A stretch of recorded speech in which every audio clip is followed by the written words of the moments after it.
باپ اور بیٹے اور روح القدس کے نام میں آمین۔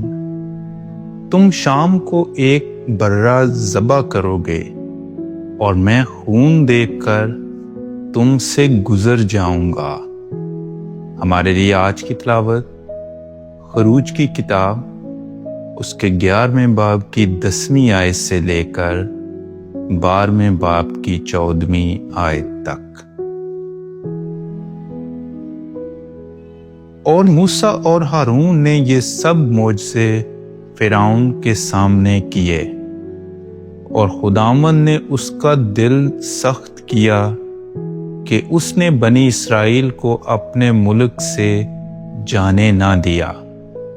اور خداوند نے ملک مصر میں موسیٰ اور ہارون سے کلام کر کے کہا کہ یہ مہینہ تمہارے لیے مہینوں کا شروع ہوگا، اور یہ تمہارے سال کا پہلا مہینہ ہوگا۔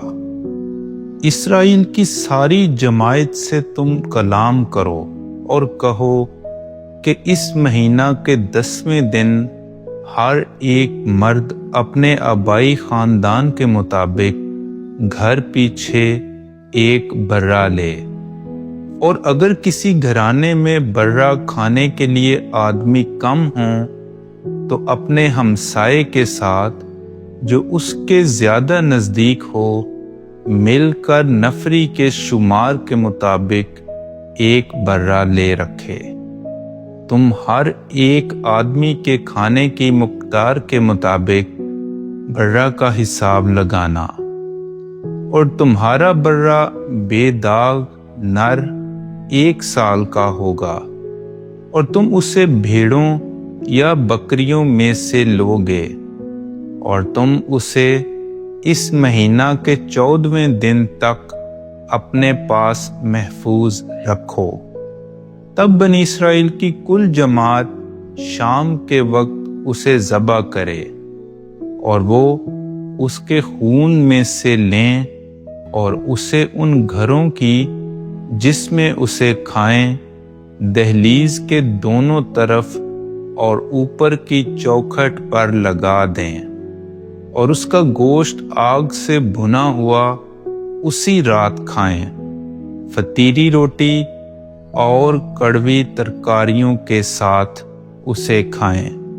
تم اسے کچا نہ کھاؤ اور نہ پانی میں ابالا ہوا، بلکہ سب کچھ یعنی اس کا سر، ماں اس کے پاؤں اور انتڑیوں کے آگ پر بھنا ہوا ہو، اور تم صبح تک اس میں سے کچھ نہ چھوڑو، اور اگر صبح تک کچھ بچ رہے تو اسے آگ سے جلاؤ۔ اور تم اسے اس طرح کھانا کہ تمہاری کمریں بندھی ہوں، جوتیاں تمہارے پاؤں میں اور لاٹھیاں تمہارے ہاتھوں میں ہوں، اور اسے جلدی سے کھا لینا، کیونکہ یہ خداوند کی گزران ہے۔ اور میں اس رات مصر کی زمین میں سے گزروں گا، اور ملک مصر کے سب پہلوٹے آدمیوں کے اور چوپایوں کے ماروں گا، اور مصریوں کے سب معبودوں پر قضا جاری کروں گا۔ میں خداوند ہوں۔ اور وہ خون ان گھروں کے لیے جن کے اندر تم ہو تمہارا نشان ہوگا، اور میں خون دیکھ کر تم سے گزر جاؤں گا، اور جب میں ملک مصر کو ماروں گا تو وبا ہلاک کرنے کے لیے تم پر نہ آئے گی۔